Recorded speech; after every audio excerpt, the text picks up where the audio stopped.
Flou, lou, lou, lou, lou, lou, lou, lou.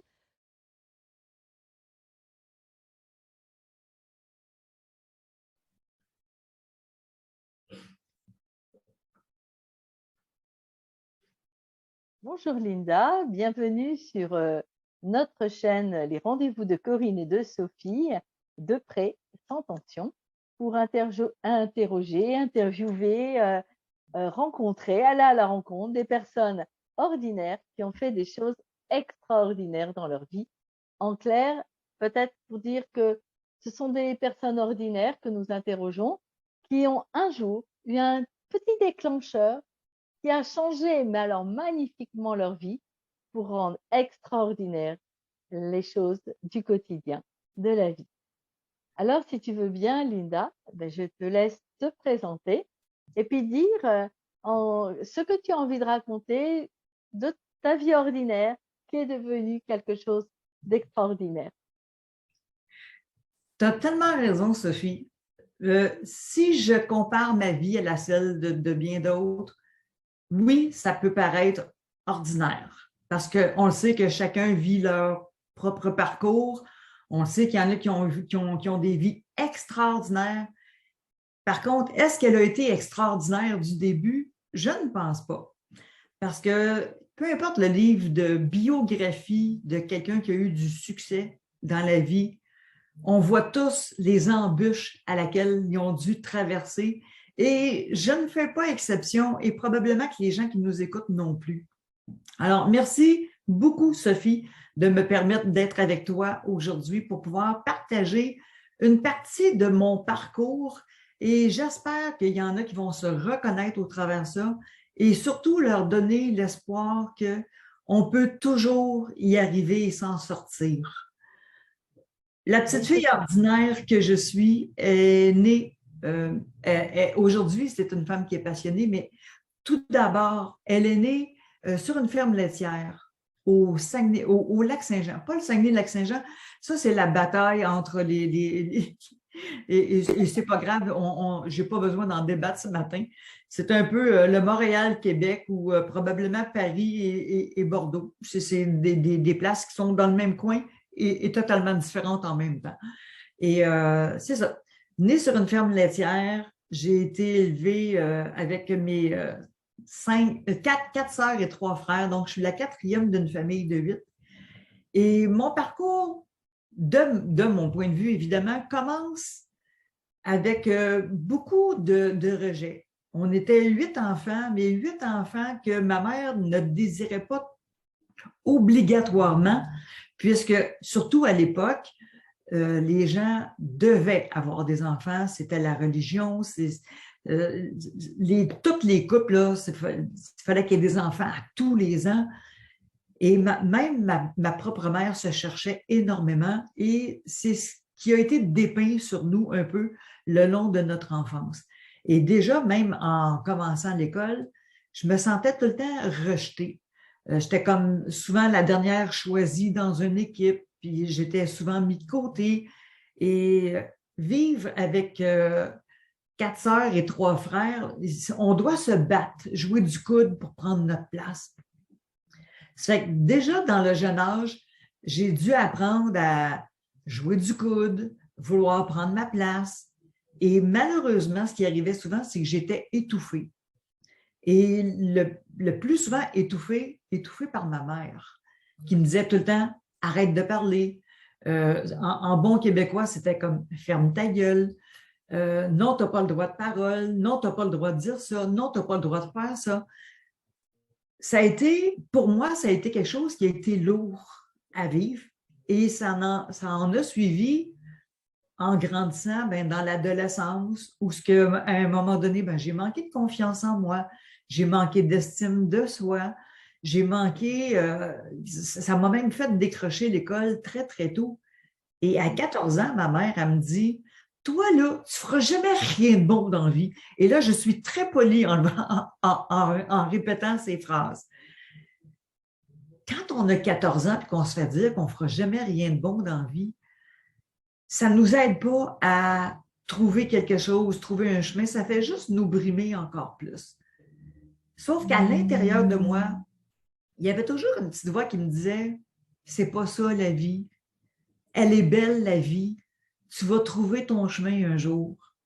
Ça fait que j'ai continué, bien que des fois, ma mère nous battait. Puis là, je ne peux pas dire plus moi en particulier, mais je me souviens que il y a des journées où j'avais une volée presque à tous les jours. J'avais à peu près 15 ans, puis j'aurais voulu mourir. Puis là, je disais, peux-tu venir me chercher? J'en ai assez. Je ne veux pas vivre une vie comme ça.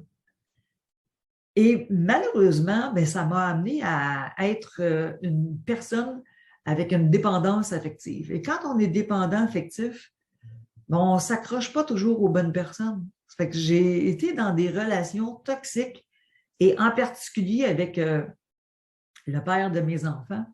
J'ai été 9 ans avec cette personne-là, mais 9 ans où ce que je crois que il me restait encore des larmes à verser. Parce qu'à tous les jours, j'étais insultée. À tous les jours, il y avait quelque chose à me reprocher. C'était jamais assez. Et quand on a une vingtaine d'années, on se dit, ça se peut pas que ça soit ça la vie. Et c'est comme, on fait quoi avec ça? On endure. Puis à un moment donné, ça a fait, non, ça ne marche pas. Et comme beaucoup de femmes qui sont violentées, moi, la violence n'a pas été physique, bien qu'à un moment donné, il m'a sauté à la gorge, mais il a fait ça juste une fois. Moi, c'était beaucoup verbal. C'était les insultes, c'était d'être diminué, c'était d'être écrasé.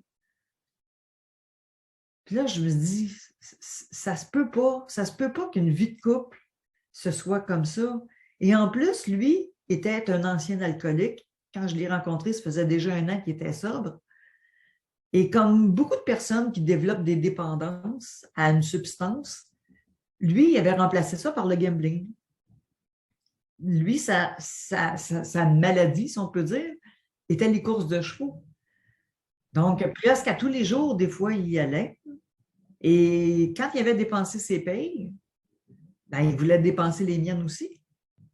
Ce qui amenait encore d'autres conflits parce que moi, je me disais, mais non, on a des enfants, il y a des factures à payer, il y a un loyer à payer, on a besoin de manger.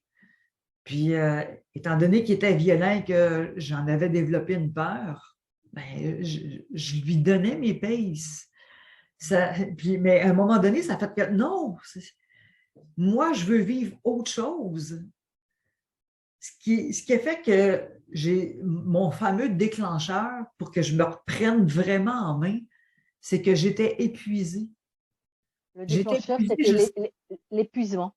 Oui, ah oui, j'étais épuisée. Là, je ne savais vraiment plus comment sortir de cette histoire-là. Et veux pas, on devient une personne toxique.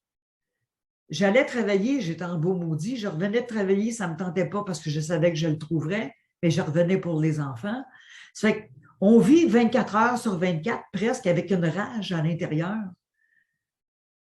Et on le sait que 3 minutes de colère, là, c'est suffisant dans une journée parce qu'après ça, on développe de l'acidité dans le corps, de la toxicité dans le corps. Ce qui fait que mes pauvres collègues de travail, là, je rentrais le matin, là, puis ils ne m'entendaient que chialer, me plaindre contre mon conjoint, sauf que je ne passais pas à l'action.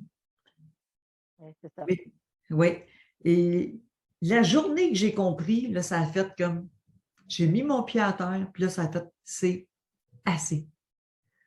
Là, il était temps que je me choisisse pour pouvoir donner un meilleur avenir à mes enfants. Alors là, j'ai parti dans des livres de cheminement personnel. J'ai suivi des cours pour justement m'aider à reprendre le contrôle de ma vie parce que c'est ça que j'avais donné aux autres. J'avais donné aux autres, ah oui, tout à fait, du pouvoir sur ma vie. Parce que dans la vie, on est responsable à 100% de nos actions. Mais à ce moment-là, je ne le savais pas. Et c'est difficile, hein, parce que maintenant tu peux le relire, mais si on te l'avait dit à l'époque, c'est tu es responsable du malheur que tu as et tu aurais dit, «Vous savez pas ce que je vis» ou c'est pour ça, des fois, c'est bien d'avoir pris ça dans des livres, dans des accompagnements, pour que toi-même, tout seul, tu dis: «Ah, je vais reprendre le pouvoir sur ma vie. Il y a que moi qui suis maître à bord». Ah oui, tout à fait, parce que même si quelqu'un me l'avait dit dans le temps, ben oui, mais tu as juste à partir, tu as juste à t'en aller, tu as juste à faire tes choix. Mmh, Je l'entendais, ces phrases-là, mais à l'intérieur de moi, je n'étais pas rendue là. mmh. Puis là, je ne dis Ouais, pas c'est aux ça. femmes qui vivent la violence là, que c'est correct de rester là. Il y a des solutions. Et c'est de passer par-dessus nos peurs pour pouvoir penser à nous à ce moment-là. Parce que je sais qu'il y en a qui vivent des situations encore plus que ça, là, où ils sont vraiment battus, maltraités et tout ça. Sauf qu'il y en a des solutions. Est-ce qu'elles sont toujours faciles à prendre? Oh mon Dieu, non. Non. Sauf que quand on prend la décision et qu'on s'y tient et qu'on se place dans des endroits sécuritaires pour certaines personnes, il y a une possibilité de s'en sortir. Il y a une possibilité de se reprendre en main. Et c'est de se l'avouer au départ qu'on a besoin d'aide, on a besoin de sortir de là parce que ce n'est pas une vie que de vivre dans la peur et tout ça. Et une fois que j'ai réalisé que, dans le fond, quand il m'insultait et que je ne répondais pas, c'est que je lui donnais l'autorisation de me traiter comme ça. Oui. Et la journée, ça a fait comme stop, il n'est plus question que tu m'insultes. Ça a changé. Là, ça a fait comme stop, tu ne vis plus avec moi, tu t'en vas. Puis on le sait que c'est difficile, ça a réussi presque jamais du premier coup. Parce qu'ils reviennent toujours avec des bonnes intentions. Sauf qu'à un moment donné, quand on a vraiment touché le fond, la seule chose qu'il nous reste à faire, c'est remonter. Et c'est ce Oui. que j'ai fait. Mais la vie vient nous tester. Ça fait qu'elle a mis sur mon chemin d'autres personnes qui ont été de mauvais choix. Sauf que cette fois-là, je le voyais beaucoup plus rapidement et que beaucoup plus rapidement, ça m'a aidé encore une fois de plus à me choisir et à me reprendre en main. Aujourd'hui, les choses vont super bien. J'ai continué de cheminer et j'ai même décidé d'en faire bénéficier les autres en allant me chercher des outils. En 2010, je travaillais pour un centre de recherche en produits pharmaceutiques et il avait décidé de mettre la clé dans la porte. Il y a quelqu'un qui me demande qu'est-ce que tu veux faire? Ça fait comme je ne sais pas. Étant donné que j'avais quitté l'école tôt, je n'avais pas vraiment d'études et ça a été une de mes croyances limitantes très longtemps de dire que je ne pouvais pas faire quelque chose que j'aimais parce que je n'étais pas allée à l'école. Et non, c'est pas vrai. Il y a toujours encore là plein de possibilités quand on veut les voir. Et peut-être aussi quand on veut, quand on a l'opportunité de changer sa croyance. Effectivement. Et Parce que qu'est-ce qui a fait que tu as changé ta croyance que tu étais pas bonne à l'école ou que tu pouvais rien faire? ben, où est-ce que j'ai toujours su que j'avais un beau potentiel. Ça reste tout le temps un peu dans l'inconscient. C'est juste que je me donnais l'excuse Ah, pour continuer d'avoir des emplois qui ne me convenaient pas. Et quand j'ai décidé de suivre mes formations en programmation neurolinguistique, bien que j'avais lu le livre du docteur Joseph Murphy, La puissance du subconscient, déjà avec ça, j'étais consciente qu'il y avait quelque chose et ça a probablement aidé quand j'étais plus jeune aussi à passer au travers tout ça. Et quand j'ai fait ma base en programmation neurolinguistique, j'ai redécouvert tout le potentiel qu'on pouvait et le pouvoir qu'on a sur et les nous-mêmes, sur ressources nos qu'on a pensées. en nous, quoi. Ah oui! Et C'est on ça. a tellement un coffre à outils qui est vraiment tout équipé. Et c'est de savoir apprendre à s'en servir. Et c'est ce que j'ai fait. C'est qu'au fil des ans, euh, quand j'ai voulu devenir conférencière, ce que j'ai fait, c'est que j'ai joint un club Toastmasters, qui est un club, c'est international, il y en a partout. On apprend à prendre la parole en public parce que moi, je voulais devenir conférencière. j'avais quelques défis, encore une fois.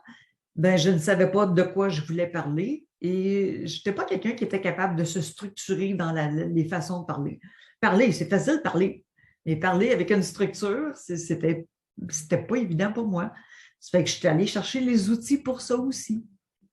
Et c'est le fun parce qu'en plus, justement, hier, je me suis fait inviter à aller offrir une conférence dans une bibliothèque quelque part dans le beau coin du Québec. Mais tout ça pour dire que notre coffre à outils, il est déjà plein. Et c'est d'apprendre à s'en servir. Et c'est exactement ce que d'aller le rechercher, quoi, c'est ça? Je suis allée le rechercher. Exactement, exactement. Et la beauté de la chose, là, c'est que tout être humain, peu importe de où on part, il y a toujours possibilité de devenir une meilleure version de nous à tous les jours. À tous les jours qu'on se lève, c'est une nouvelle opportunité de faire encore mieux que la veille. Et c'est rendu ma philosophie de vie. C'est rendu que tous les matins, je remercie d'être en santé, de pouvoir me donner l'opportunité de faire encore mieux que ma journée d'hier. On ne peut rien faire avec la journée d'hier. Ce qu'on peut faire, c'est mieux aujourd'hui. Demain, ce n'est pas encore là. Mais on peut quand même planifier et dire j'ai appris ça hier, on met ça en application aujourd'hui, demain sera encore meilleur. C'est ce qui fait que aujourd'hui, ce n'est pas moi qui est inspirante. Ça peut être l'histoire par laquelle je suis passée. Parce que j'en raconte juste une partie ici. Et des malheurs, j'en ai eu plus que ça. J'ai des embûches qui sont arrivées plus que ça. Sauf que quand on apprend à développer et à faire ressortir nos outils, c'est plus facile de passer au travers. Alors, ça devient plus léger parce qu'on sait comment se motiver à rester positif, même dans l'adversité. Moi, en 2019, on m'a annoncé que j'avais un cancer du sein. Heureusement, c'était un stade 1, tout a été bien et pour moi, c'était presque une bénédiction. Parce qu'encore une fois, j'étais dans un travail temporaire. Je savais qu'il était temporaire, sauf que c'était un travail qui ne me convenait pas parce que je savais qu'une fois de plus, je n'étais pas à ma place. Ma place, c'était de faire des conférences, d'aider les gens à se découvrir eux-mêmes. Parce qu'en ayant vécu le rejet, de devoir jouer du coude pour pouvoir prendre ma place, pour pouvoir devenir la personne que je suis, pour pouvoir aller chercher toutes les habiletés que je savais que j'avais. Il a fallu que je mette quelque chose, des choses en place. Et on le dit souvent, là, quand l'élève est prêt, le maître arrive. Et cette phrase-là a vraiment tout son sens. Ça fait qu'en 2019, ça faisait déjà quelques années que je travaillais encore dans une compagnie où l'atmosphère était toxique. Et dans les derniers jours, j'étais malheureuse d'aller travailler. Je n'ai pas enduré ça pendant une vingtaine d'années comme mon premier emploi. Ça a été beaucoup plus rapide parce que je savais que pendant ce temps-là, mon mari, lui, bâtissait sa clientèle, sa business pour me permettre à mon tour de décrocher. Sauf que la vie étant ce qu'elle est, m'a envoyé un signe, donc le cancer qui est arrivé, qui m'a permis de sortir de ça. Et c'est là que pendant ma convalescence, je me suis dit, j'ai tout mon temps, j'ai compris. Et c'est là que je me suis inscrite pour aller chercher ma certification de coach. Je suis allée chercher mon praticien en programmation neurolinguistique. Des formations, j'en ai pris pour continuer de remplir mon coffre à outils à moi et le coffre à outils pour aider mes clients. Et même en fin de semaine, je viens de passer 3 jours fantastiques où je suis allée chercher l'hypnose pour la santé et le bien-être. Ça, là, ça a été un autre cadeau que je me suis fait et un autre cadeau que je vais pouvoir offrir pour aider les gens. Si j'ai bien compris, tes déclencheurs, ça a été l'épuisement. Oui. Ça a été aussi des livres que tu as lus, oui. des personnes que tu as rencontrées, la maladie. Oui, aussi. oui, Et comme un peu comme un accélérateur, ton cancer, pour te dire, allez hop, hop, hop, ou te tester. Et finalement, est-ce que tu dirais que pourrait passer d'une vie ordinaire à quelque chose d'extraordinaire, c'est-à-dire ton sourire, ta bienveillance, ta capacité à accueillir les personnes qui ont vécu des choses similaires aux tiennes, mais qui mais maintenant, bah, toi, tu peux bien les accompagner. Est-ce que tu dirais que c'est se former mais pas tout seul? Est-ce que c'est mieux ah, d'être accompagné? je suis tout à fait d'accord. Je lève mon chapeau aux gens qui sont capables de le faire tout seuls. Oui, Et on dit souvent que même les meilleurs coachs ont des coachs. Les meilleurs chanteurs ont des professeurs. De se faire accompagner, c'est que ça nous aide à aller encore plus profond à l'intérieur de nous. Il y a des choses qui, des fois, consciemment ou inconsciemment, on va vouloir se cacher pareil pour se protéger, pour éviter de passer à l'action, pour éviter de prendre une décision qui ne nous tente peut-être pas. Et d'être accompagné par quelqu'un, c'est le plus beau cadeau que quelqu'un peut se faire, c'est de se faire accompagner par un professionnel.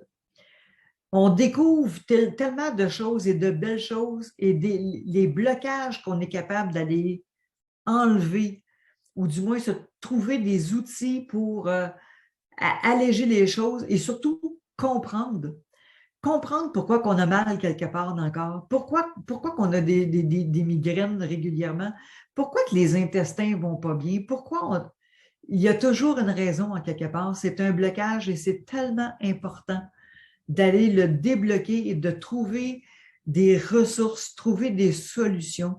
Moi, maintenant, je suis en mode solution.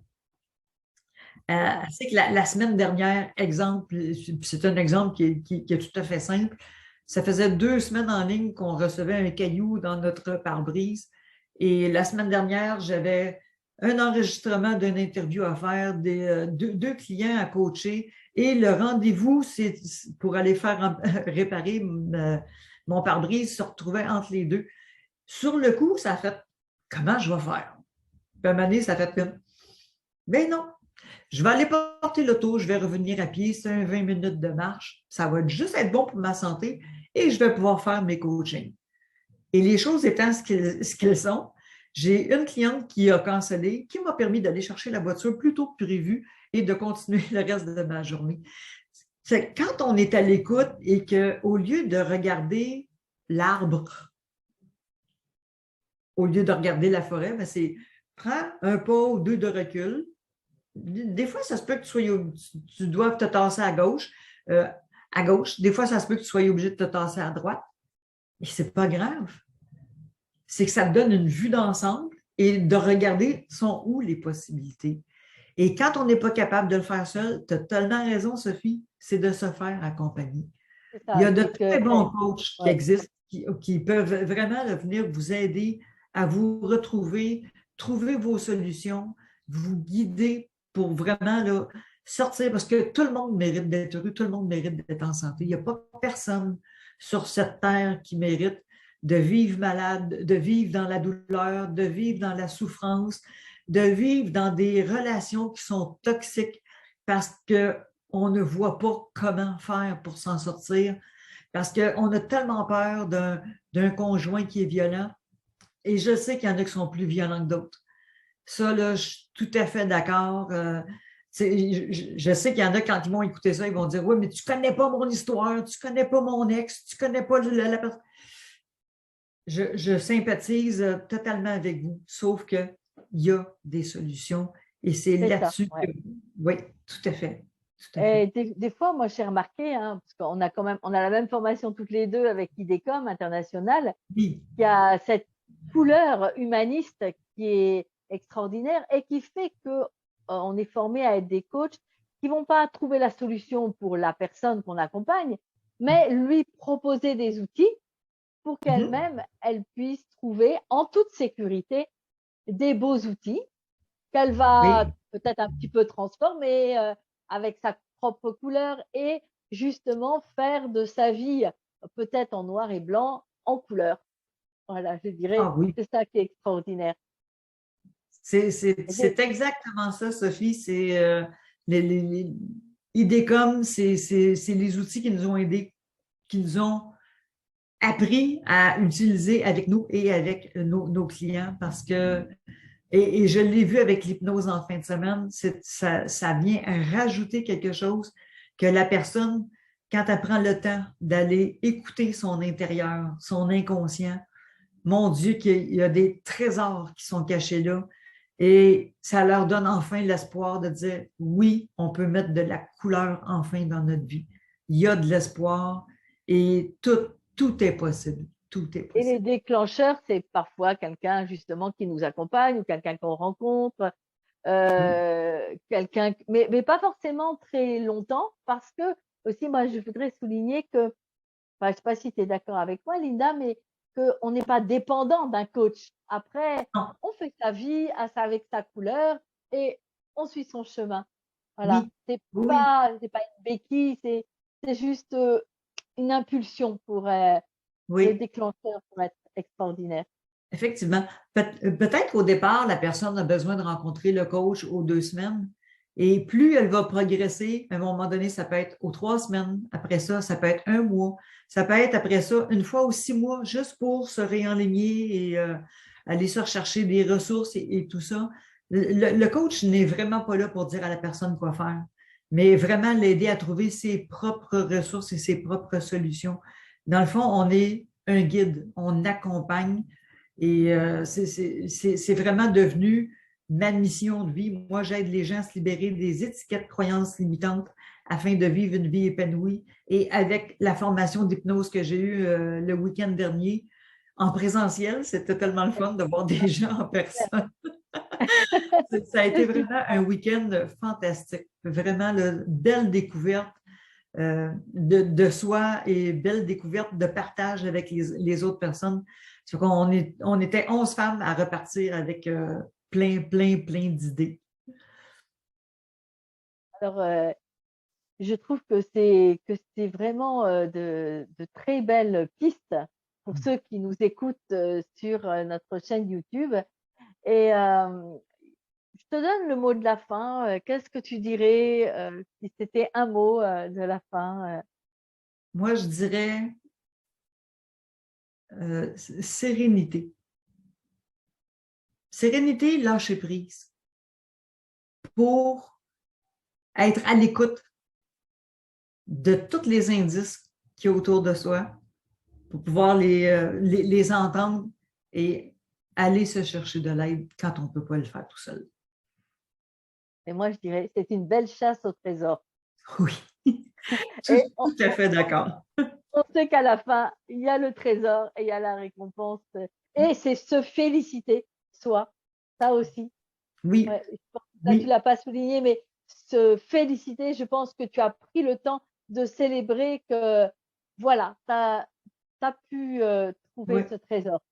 Tout à fait d'accord. L'importance de célébrer chaque victoire et ne sous-estimez jamais le petit pas que vous faites parce que c'est toujours un petit pas qui va devenir de grands changements. C'est de toujours en faire, à tous les jours, et de célébrer chaque victoire. Ça, c'est la tape dans le dos, c'est la récompense. Ça, on en a de besoin tout le temps, tout le temps, tout le temps. Alors vient le temps de te remercier, Linda, pour cette interview que tu as accordée à Corinne et Sophie dans notre chaîne et avec le plaisir d'avoir des retours de la part des auditeurs, des auditrices sur ton témoignage. Et puis, je vais mettre en dessous de la vidéo les références voilà, pour te rejoindre, même à distance, puisque tu es au Québec, dans cette magnifique province du Canada. Et puis, grand merci et très belle chasse au trésor à chacun, à chacune. Et pensez-y, peut-être qu'être accompagné, ça peut être aussi une façon de trouver le déclencheur pour passer d'une vie ordinaire à une vie extraordinaire dans le quotidien. Merci Linda, merci à celles et ceux qui nous écoutent et encore une très belle chasse au trésor enchantée. À bientôt. À bientôt!